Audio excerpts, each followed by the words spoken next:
So welcome to today's webinar, which is all about the skill of foresight. And I want to make this really practical, as I do with all my webinars. So foresight is a really valuable leadership skill. And when I do strategic planning with clients, we spend quite a lot of time working through how they can develop their foresight. And what I want to do today is not go through that whole process, but I'm going to give you some really simple practical tools that you can do to help develop your own skill of foresight. So I've called this 3 practical tools for creating your future. So my rules of engagement with all my presentations, they'll give you an opportunity to think. So if you can avoid other distractions, other interruptions for the next 45 minutes, but also be a bit playful. So there'll be some interesting exercises and interactive things that you can take part in, and I hope you do during the next 45 minutes. But also, I want you to get some real practical things that you can put into action after you hang up and after we finish the webinar. For people who don't know me, my name is Gihan Pereira. I'm a futurist, a conference speaker, an author. I run workshops and do strategic facilitation around being fit for the future. And mostly I work with organizations, actually a lot of organizations around Australia and New Zealand, but also elsewhere. Here's just a sample of them. These are people that I've worked with at a leadership level. And I'm showing this because you can see there's government, non-government, there's large organizations, small organizations, multinationals, companies within Australia. And the reason is that the reason I'm sharing this list here is that many of them are facing the same sort of issues when they're looking at creating the future. And everyone thinks they're unique, and you are in certain ways, but many of the issues that you're facing are common. So that's why I hope that the skills that I share with you today will be things that you can take away and use immediately with very minor modifications. I've just written a book, Disruption by Design, earlier this year. I know that there's some people on this webinar, the names I recognize, have already got a copy of the book. If you don't, then I'm happy to give you a free chapter from the book, which is a chapter about foresight. And if you complete the exit survey at the end of this webinar, then I'll send you a copy of that chapter from the book. It's all about scanning wider, which we'll talk about a little bit later in this webinar. Okay, so to get started, first little bit of interaction. I've got a little poll for you. It's a very broad poll, just to find out who's in the room, and it's what's your main role at work? And what I've done here is, it's not even a role, it's like a level of seniority, if you like. So let me launch the poll. And if you haven't done polls before using GoToWebinar, it's very simple. It's anonymous. Just choose one of the answers. So this question has only one option that you can choose, and I'll wait till about 80% of people have voted, which most people have done now. So I'll leave it open for another 3 seconds or so. Great, thanks very much. Let me close and share the results. And this is useful for me and also useful for everybody else as well to know that in the room, okay, as I expected, because I know the audience from this webinar subscription list, most of the people here are in leadership positions. So we're talking about foresight for leaders. Now, these skills that I'm going to share with you are really valuable for you to share with your team members as well, because it's really valuable, it's really useful for them to show leadership as well. But primarily, these tools will be for you. Okay, so let me show you through the big picture about why we need this now and why the skill of foresight is so valuable now. And it's a big picture around how business has changed and how organizations have changed. Most organizations and businesses go through 3 growth phases. Now, this has always been the case, but in the last 10 to 15 years, there's something significant that's happened that's made it different. So in the first stage, the business, let's say it's a business, starts up, looks out into the world, sees their customers with a problem, and let's say these are the problem that they see, and the customers who've got the problem will represent them by black squares. And so the business is developed to serve those customers and solve their problems. So you build a business with the systems and processes, you hire the right talent to be able to be a really good fit for solving those customer problems. Great, everybody strives, the business grows, everything's going well. Then what happens, and this is happening more and more now, is that it's not that the business changes, but the world changes around you. And so you've still got some of those people with those black square problems. And if your business hasn't changed, then you can still solve those problems. So you can still survive, but you're struggling to survive because there are more and more people now who've changed. They've got the different kind of customers with different problems. And so now you're like square peg in a round hole, because if you haven't adapted to that new world, then you're struggling to survive, because the number of customers you can serve just keeps going down and down. There's still some of them, so you might survive, but you get to this critical inflection point where if you want to thrive, you've got to change your business. And this is what innovation is all about. It's not about inventing a new iPhone or finding a way to get to Mars. It's about understanding your customers' problems now and making sure that you can still solve them just the way you used to do in the past. And the businesses that do that, or the startups that start by looking at the world and seeing what problems customers have now, they're the ones who thrive. The others who are still trying to solve those old customer problems and offer their same solutions and push them to the new customers, they're not going to survive. So they're the ones who are going to nosedive. So that's the difference between being innovative or being disrupted. And you can see that in my choice of words, being innovative is something that you do. Being disrupted is something that happens to you. And the three things that you need to be innovative. This one is the skill of foresight, which we'll be talking about a lot today. Second is having the right talent within and outside your organization to be able to solve the problems.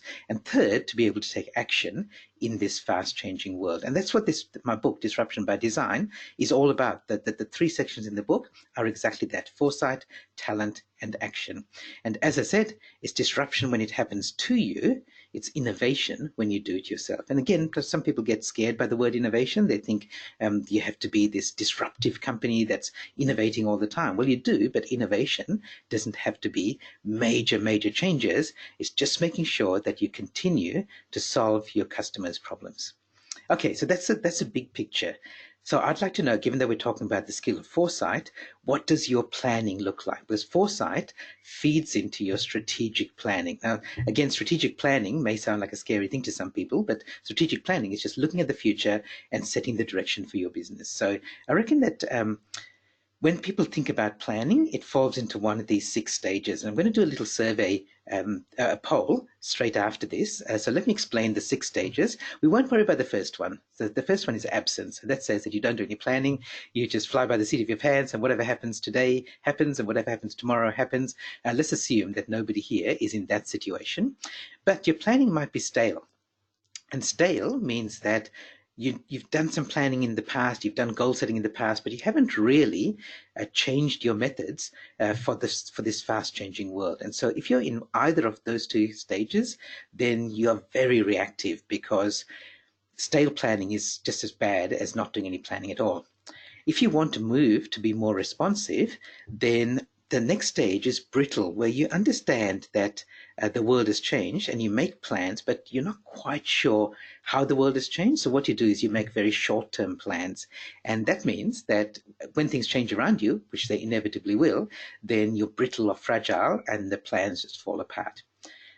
Better than that is where you're aware of what's changing in the world, and you've got a little bit of the skill of foresight. You just don't know how to incorporate that into your planning. But at least it's better than setting plans which are too short term. So that's where you're responsive in this, whether you're either brittle or aware, you're responsive to the world. What you want to be is to go into the next couple of stages where, ideally, I reckon this is a sweet spot where you're aligned. You know what's happening in the world. You know how the future is going to pan out, and at least you know, even if you don't know exactly how it's going to pan out, you know what some of the uncertainties are, and you create plans and contingencies that are aligned with that. Now, the absolute best, and not many organizations do this, is they're the ones who are disruptive. They're the ones who come in and change entire industries. So you don't have to do that. I think most businesses would be very happy if they're at that aligned level, and they don't necessarily need to be at that disruptive level. But either aligned or disruptive are where you're proactive with your planning. So quick poll. So if you look at those 6, well, we're not going to choose the first one, but we'll look at the next 5. Where do you reckon you are with your planning? So how is your future planning? Let me run this second poll. And again, remember, this is anonymous, so you can do it honestly. So where are you? Where are you? Are you stale, where you're still using old strategies? Are you brittle, where it's short term? You're aware of what needs to be done, but you don't quite know how to do it. Are you really clear and confident with your planning, that you understand what's coming up in the future? Or even if you don't, you're well placed for change? or are you going to be the disruptor in the industry? So I've run this with a number of groups. Let's see how we turn up here.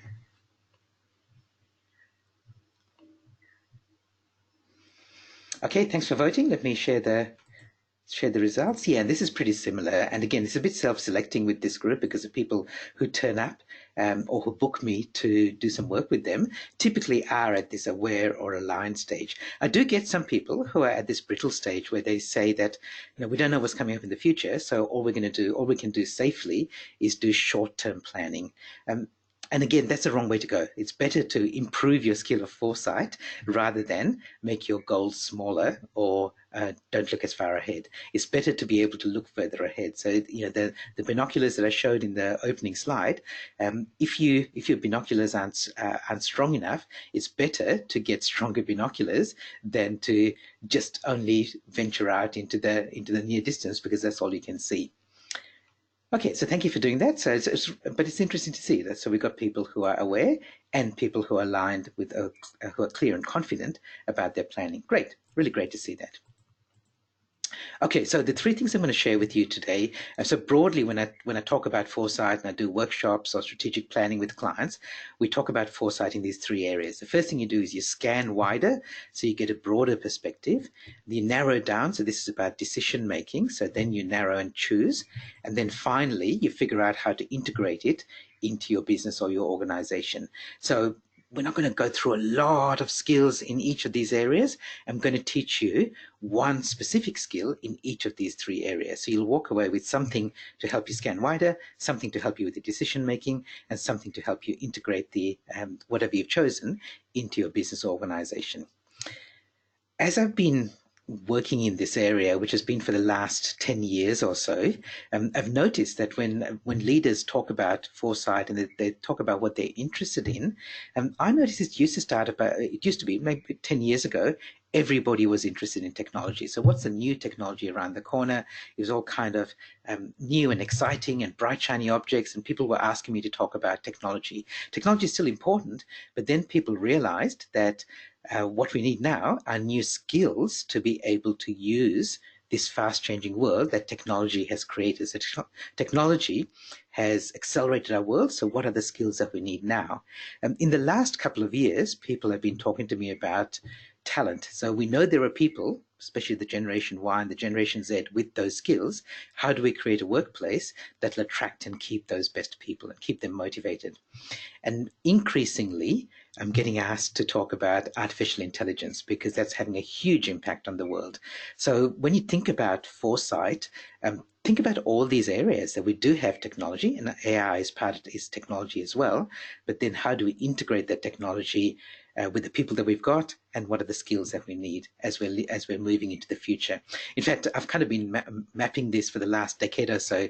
I wrote almost 10 years ago now a book, Fast, Flat and Free, which is all about when the internet was relatively new business-wise. So now that book's a little bit out of date now. And then a few years later, when we started talking about skills and talent, I wrote the book, The Future of Leadership, and just recently, Disruption by Design. So I've kind of been mapping what's changing in the world as people are looking at the future and what are the things that are most important.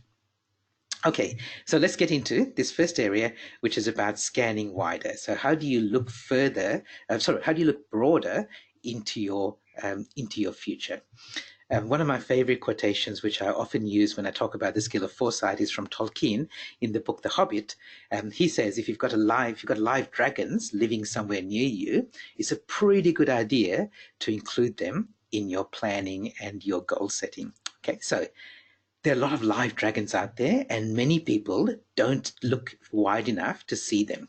So I'm going to teach you the skill of scanning wider, and I'll teach you one technique that you can use to scan wider. But before we do that, what I want you to think about is, because a lot of things that are changing in the world, think about your business, your services or products that you offer. What's the thing that doesn't change? So what's your core skill that you think that other things around it might change, but within your business, within your operation, the one thing that not only keeps you in business, but in your industry and as part of your job and part of the service that you offer, what is the thing that's not going to be disrupted? Okay, and then everything will work around that. So in real estate, for example, there's lots of apps and so on, but people will say you can't beat the personal touch of an agent who can find you the best price for a property. In healthcare, you've got really, really experienced people who've got great expertise because they've got to go through years and years of medical school, banking, there's regulations, and so there are big banks that control, but also we've got a lot of confidence in our big banks. Yeah, okay, so there's some examples. So the way I'd like you to share this, don't share this in the question box. If you go to open your web browser and go to askgihan.com, and it'll open up a screen, which let me do that for you as well so you can see it. And it'll just ask you, what's your core skill? So let me do that for you, and I'll show you this here. Okay, so easy, or so to participate, so we'll keep this anonymous. So what I'd like you to do is click this little button here, which lets you type in here. So what I want you to type in here is your role or your job description. So let me say, for me, conference speaker. So the core skill that I offer is not my knowledge about the future, but it's my, let's say, engaging, interesting, build energy. Those are the things that I really feel like I offer as a conference speaker, and it's hard for that to be changed by somebody reading a book or reading an ebook. Okay, so let's see. So do the same thing. I can see people are starting to do that, and you'll see it on your screen as people are sharing as well.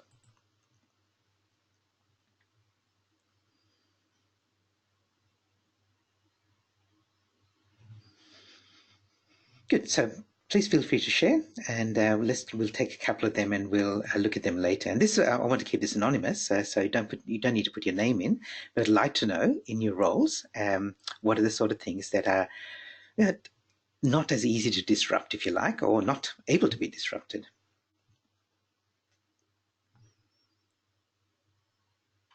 Okay, so while people are doing that, let me go back to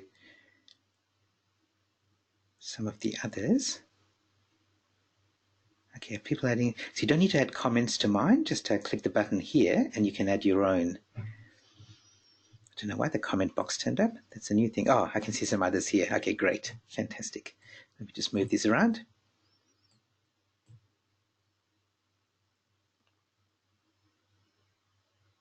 Okay, excellent. So while that's happening in the background, let me switch back to my PowerPoint and show you some examples.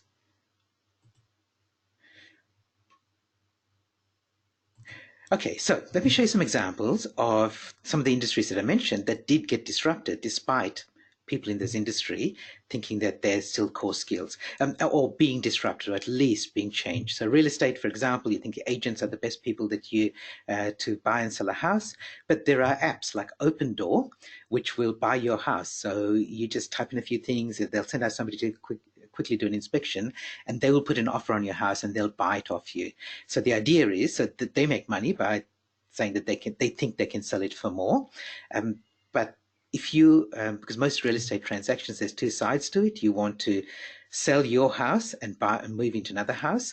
And so this takes away the hassle of one part of it. So they'll go, just with an app, you can sell your house pretty much online. So Open Door buys your house and then tries to sell it to somebody else. So without real estate agents involved. In healthcare, so this is, as I said, if you that requires a lot of expertise, but now there are devices that will even do an ECG yourself. So this device has been around for maybe about 8 years, and now it's even available on Apple Watches, where the watch will do an ECG and it'll send it to a remote monitoring center, and it'll do it free because they know that Apple and these companies know they can get more value from the data, so they can then feed it into artificial intelligence. They get more value from that than by charging money for doing ECG. So this is something that used to be highly technical, required a lot of expertise. You had to go to medical school for many years before you're qualified to take ECGs, but now it's just available on your phone or your watch. With banking, the same thing used to happen. If you want to set up to take credit card payments, if you're a small business, then it was quite a complicated process to do that. But now you can go to Officeworks and buy a little device for $20 that'll let you take credit card payments on your phone. completely legal, meets all the requirements for operating that sort of service in Australia, and it's just as safe and secure as working with one of the banks, but a lot less hassle to set up and a lot cheaper to run. Even in my business, even in my industry as a conference speaker, I might say I'm really interesting and engaging, and nobody, like no technology could be as good as I am, and yet there's Sophia the robot is this humanoid robot which has got some artificial intelligence built in. Now, she's not as intelligent and engaging and attractive as I am, but because the novelty value, she's been getting booked to speak at conferences. So she's taking conference speaking slots that rightfully should be mine. So even the sort of things that if you look at your core skill and you say that couldn't be disrupted, just keep in mind that maybe it could. And this is one of the real, and I'm sharing this because one of the really important things to understand is we've got our own blind spots when we're scanning wider. So this technique I'm about to show you, just keep in mind that when you use it, you might be still trapped by your blind spot. This American author, Upton Sinclair, said it's difficult to get somebody to understand something when their salary depends on them not understanding it. In other words, it's very difficult for us to overcome our blind spots and say, you know what, we could be disrupted or things could change that could put us at risk. We don't want to accept it. So I've spoken to other speakers about Sophia the robot, and they say, oh no, the robot will never be as good as I am. And it's kind of true, but there are ways that it could be. So how do we overcome that? And this is the technique I want to show you. It's about taking a different perspective. And the story goes that with Intel, Intel, the computer chip company, they have two kinds of chips. And in the 1980s, they were selling a lot of memory storage chips. Like if you find a 64 gigabytes, that's memory.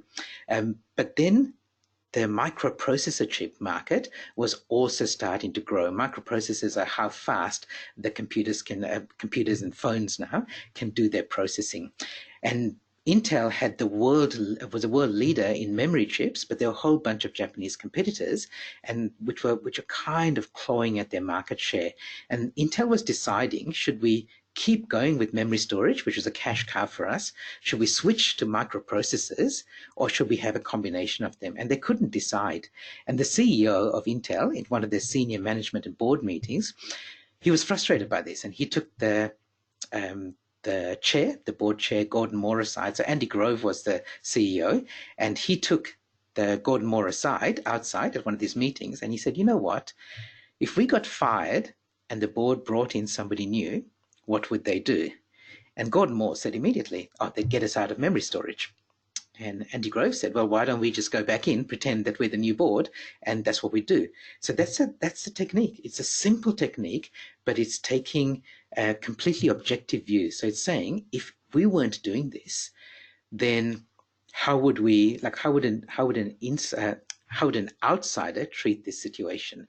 So if we got fired, what would somebody new came in, they had a honeymoon period, they didn't have the same sort of connections, relationships within the organization, they didn't have the same vested interests, they didn't have the same experience and their legacy of being tied to anything. If they were completely objective, what could we do? So this is the first technique. It's a very simple one, but it's saying if we were objective, what would we do for our business, for our organization, and even with our team? So this is a question to ask yourself. It's a very simple technique, and when I do this with organizations and even with senior leaders, when we do strategic planning, we go, okay, if you got fired, or the other way to put it is, if you took your role and went into another organization that had exactly the same problem, what would you do? And it's sometimes very clear to them. There's this elephant in the room, there's this blind spot, and they go, yeah, well, duh, this is obvious. And this is the first tool. So scan wider by doing this. Okay, so I'm just going to quickly switch back to the web browser and also ask you, if you've got any questions about this, please pop them in the question box and I'll read them out on your behalf, and let's address anything that's happened so far. So I've already talked about mine, for example. So mine was the conference speaker, and go, oh, well, nobody else could be engaging, interesting, and build energy the way that I do, or at least no technology could do that. But I've given you an example of Sophia the robot. An auditor, like people skills, again, A lot of businesses think that the people skills, the soft skills, are the things that are going to keep them in business and keep them within the industry. And yet, more and more people are saying, actually, we don't want to communicate with people directly anymore. Not completely, but partially. So I saw a recent report when I was looking at the future of retail that said that most people, like about 60% of people, would rather get customer service from a chatbot rather than ringing up a call center to speak to a real person. And the reasons for that, it's not that they don't want to deal with people, they don't want to deal with the hassle of being on the phone, staying online, staying on the line, the call getting cut off, and so on. And they'd rather have the initial interaction with artificial intelligence or a chatbot. Okay, so if you think that your people skills are the things that keep you in business, just be careful, because they might not be.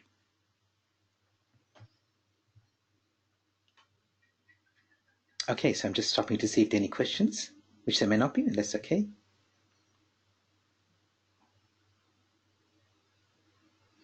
Okay, so let me go on to the second area, which is about decision making. But before we do that, just keep in mind that this technique, I've described it very quickly, and it might seem a bit simplistic, but it's really powerful.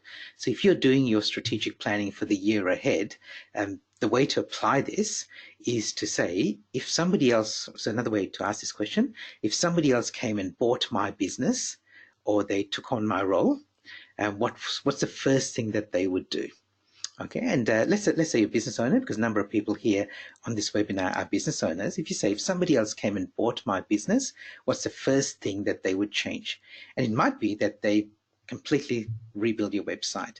It might be that they get rid of your CRM and they rebuild it from scratch because it's really messy. It might be that they sell your office space and they create a team that works from home. It might be that they fire somebody. Now, it doesn't mean that you have to do all of those things, but it highlights potential changes for you because you're scanning wider.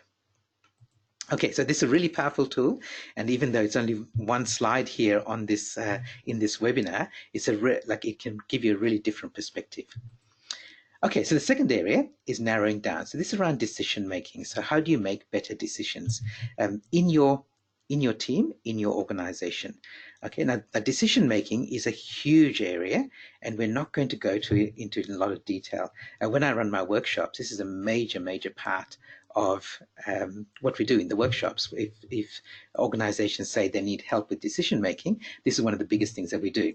And it's because most people don't learn how to make decisions. We just kind of learn it through experience, but we've never been taught how to make better decisions. So I've got a quick survey for you, a quick poll for you. What's your decision-making culture? And most organizations, it falls into one of these four categories. So one is and I don't think many people here personally fall into this category, but they may have team members who do. This is resistant. So you don't want to make a decision change. You don't want to acknowledge change. It's like, hear no evil, see no evil, speak no evil. Let somebody else make the decision, and I'll just go along with it. And the second one, which happens with a lot of leaders, especially experienced leaders, who think a fast decision is a good decision. So let's just make a decision and move on. Let's make another decision, move on. Okay, it's not always true. It's a real trap that people fall into because, especially if you're experienced, that fast decision-making process is based on your experience, but is generally based on the way the world used to be rather than the way the world is now. Okay, so as you can see here, drinking coffee, you can just do stupid things faster with more energy, but it doesn't mean that you're making good decisions and making smart decisions. The opposite of that are the people who won't make a decision because they're too hesitant. There's always some unknown, so they can always do more research, they can always talk to more customers, they can always bring somebody else into the meeting for their input, and so they never get around to making a decision, and then the world moves on without them. So what you want to be is decisive, so you get enough information to be able to make a good decision, but not too much that you fall into that hesitant category. So of course, everybody wants to get the gold star, where if you think about, are you going to wait too long before acting, or are you going to guess before getting data, but not get too much data, because you can always get more data, but at some point you have to act with enough data. So you want to be decisive. So if I asked you, what's your decision-making culture? Let me ask this as a poll, and you can respond to this either as for yourself, for your team or if you're a business owner, maybe even for your whole business. And I know that when I do this with groups, people say, oh, different parts of our organization have different cultures, or mine is different from my colleague. I was running a workshop yesterday, and the two people who work really closely with each other, CEO and her colleague, they said, oh, we're exactly the opposite, which is quite good because we work together and we help each other be more decisive. We balance each other out. Okay, so I'm waiting for 80%. We're getting there, getting there. Some people are hesitant about responding to the poll.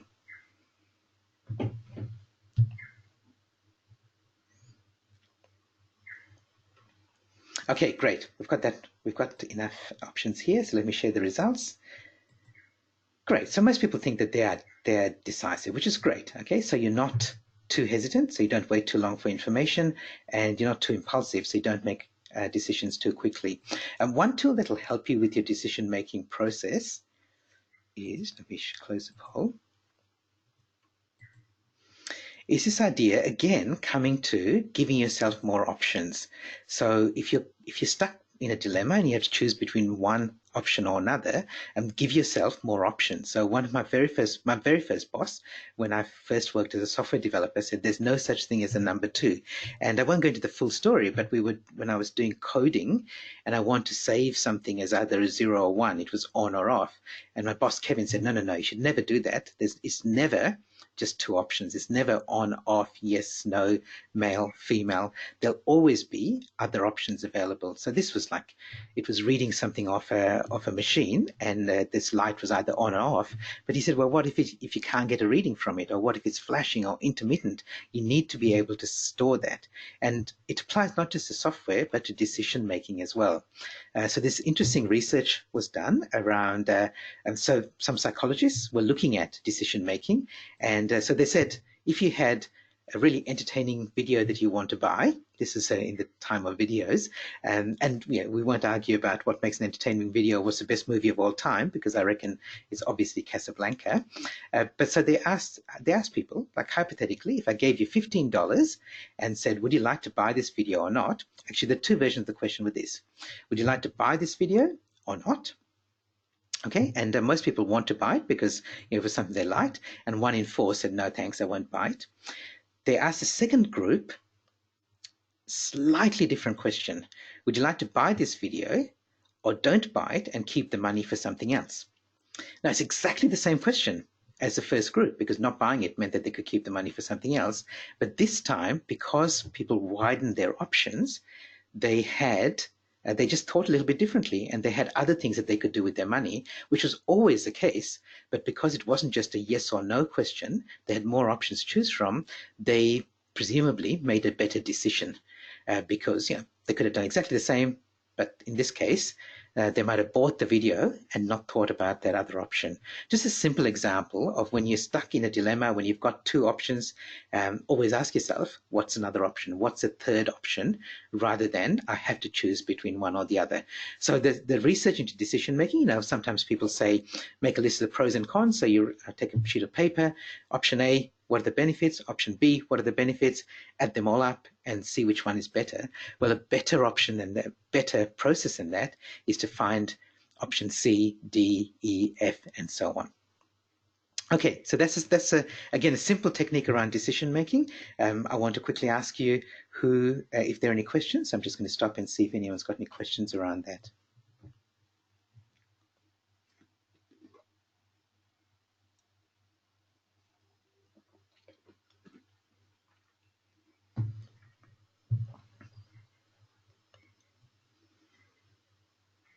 Okay, then how do you, so the question is, I'll keep the questions anonymous. How do you eliminate multiple options? Yeah, so then you go through a process of, and there are different ways that you could choose that in how you eliminate options. But basically the idea is when you get more options, sometimes one stands out to you as you go, oh, well, duh, of course I could do that.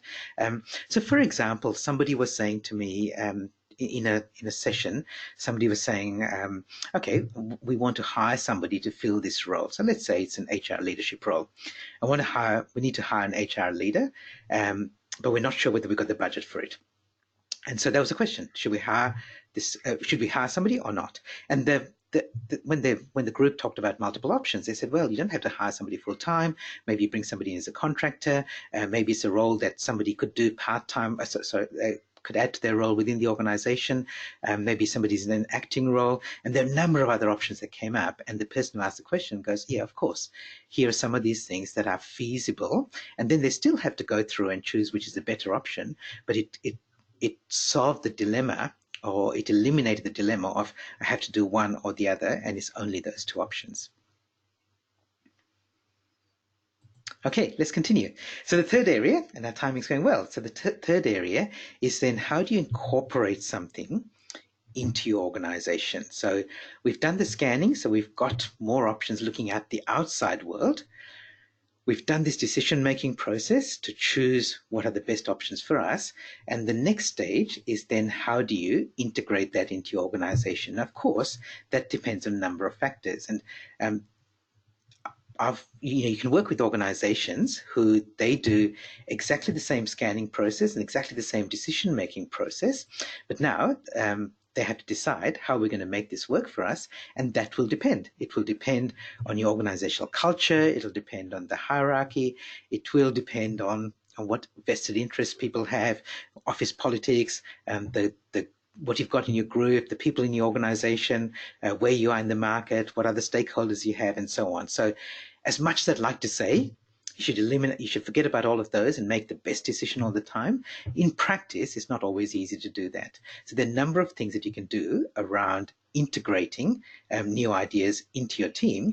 One of them I'm going to show you is around this idea of the diversity, and this is cognitive diversity. So what sort of thinking do you have in yourself first, but then in your teams and your organization? Howard Gardner has written this book, 5 Minds for the Future, and he talks about 5 different kinds of thinking. So I'm going to share them with you, and I'm going to ask you the question. So the last poll is going to be, which of these 5 minds do you have least in your organization or your team? And maybe it's the one that you need to develop. Okay, now you can do this for yourself as well. So if you want to do this purely for yourself, then that's fine, because the idea of the 5 minds is that we should all have some element of all 5 of them. So ideally, we're thinking with all of these 5 minds. Let me share them with you, and then we'll do the poll. Okay, so the 5 minds for the future. The first one is the disciplined mind. So this is the disciplined mind is the mind around expertise. So this is the competence, the skills to be able to do what you do. And it's your academic background, it's your experience, your expertise, and you're continuing to build on that expertise and go deeper with that. Great, so that's the first one. And the second kind is the connector mind, the synthesizing mind, who sees ideas from different areas and figures out how to connect them, how to make them work together. So if you're really good at integrating ideas or integrating teams or taking ideas from one person and somebody else and bring them together, then you've got that synthesizing mind. The third kind is a creative mind. So this is generating new ideas. This is a lot of innovation comes from there, but it doesn't only come from there. Sometimes it comes from the synthesizing mind as well. So do you have innovation in your team? Do you have a lot of innovation? And the next one is a respectful mind. So this is around people. So are you a really good people person in terms of including people in conversations, engaging them, bringing out the best in them, helping to develop them? And the last one is the ethical mind. So this is looking at the bigger picture. So it's outside yourself, outside your organization. What impact is this going to have on the world? What's the social impact? What impact does this have on our people outside their job roles? So those are the 5 minds. So let me quickly check any questions about what those minds mean. Then we'll do the poll. Okay, so again, disciplined mind is about having technical expertise and competence. Synthesizing is about connecting, being a connector, connecting ideas, not necessarily people. Creative is about generating new ideas. Respectful is about the idea of emotional intelligence or social intelligence. And ethical is around the big picture. Okay, so let's do this last poll then. So which of the minds do you most need in your workplace? And this one, you can tick more than one option. Okay, so I'm going to show the 5 of them up there, and I should have set it up so you can tick more than one. Okay, so which of these minds do you think are the most lacking in your workplace? And it doesn't necessarily mean that your workplace is doomed. It just means these are the sort of things that maybe we should be working on, developing those skills and talents in our people, or bringing those skills and talents in with the other people. Okay, good. Thank you for voting quickly.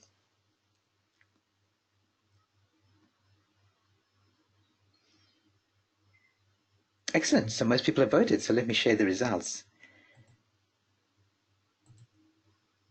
That's really interesting. So when I've run this with other groups, the one that usually is the one that comes up lowest as we need this is the discipline mind. People say we already have the skills and expertise. We have really competent people, but we don't have some of the other things. And it's interesting. So the ones you most need, yeah. So and the ethical mind. So and again, it depends on the group, of course. But if we say most people don't need their ethical mind because we're already thinking big picture, social impact, thinking about the future. Fantastic. Okay, great. That's really interesting.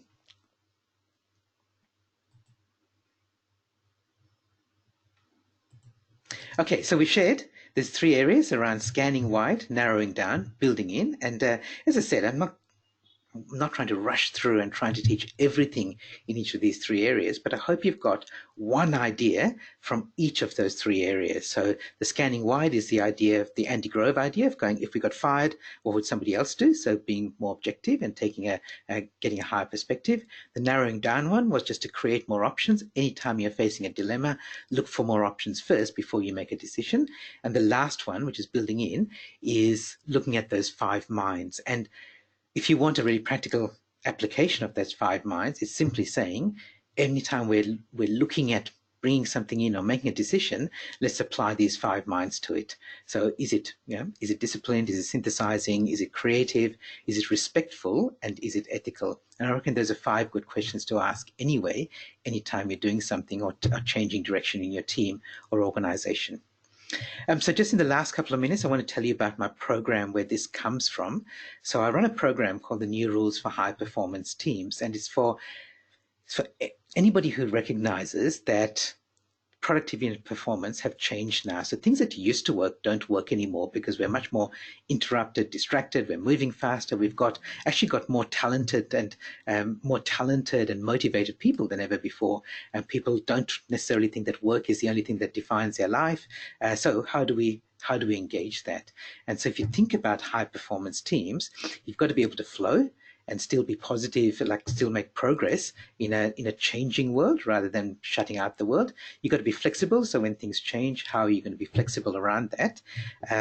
And you want to build your team. So we want things like they're lifelong learners, that you want to have diversity and inclusion. You want everyone to build their own personal brand. So see, these are some of the topics that we build into this workshop or this program.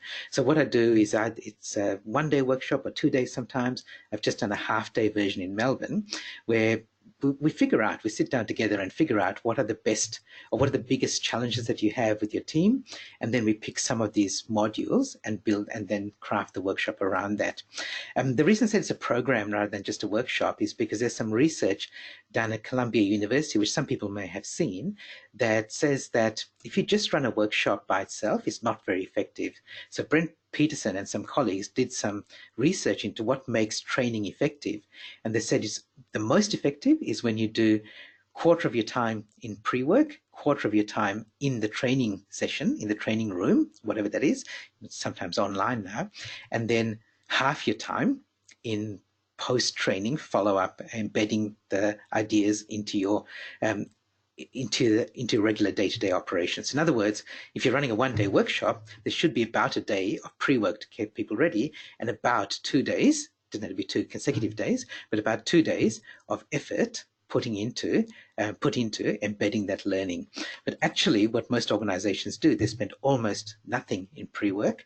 They spend most of the time in the training room itself and they assume it's going to work, and people will walk out trained, upskilled, ready to put the ideas into action, but almost nothing in the post-work. But actually, it's very, very ineffective. So if you're doing any sort of in-house training yourself, then keep this in mind. And it's in some ways you can do this because you can do the pre-work, you can get people to do the pre-work, you can get people to do the post-work. When I run this, so I always say that we've got the workshop, which might be a day, 2 days, half a day. But before that, a couple of weeks before, we have a webinar for the people who are attending the workshop so they can do some pre-work to get ready for it. And then for the next 3 months after the workshop, everyone who attends has access to me by email for coaching and an online resource center. Some clients even get me to come back and run a follow-up coaching day 3 months later. So you can do the workshop, and then 3 months later, come to your business, sit in a room, a meeting room for a day, and the people who attend the workshop, which like have 20-minute, half-hour coaching sessions individually to see how what I can do to help them embed the learning from the program. So that's the program. Again, a reminder to you, if you'd like to get a free chapter from the Disruption by Design book, is in fact the Scan Wide chapter. So that the first of the 3 segments we talked about today, if you'd like to get the chapter which goes into that in more detail, then just complete the exit survey in a couple of minutes at the end of this webinar. Thank you for coming along. Thank you for taking part. If you want to get in touch with me, if you've got any questions or comments, all my contact details are at gihanperera.com. Thank you for taking part, and I hope you got some ideas that you can use to apply in building foresight in your business and in your life as well. Thanks, everyone. Bye for now.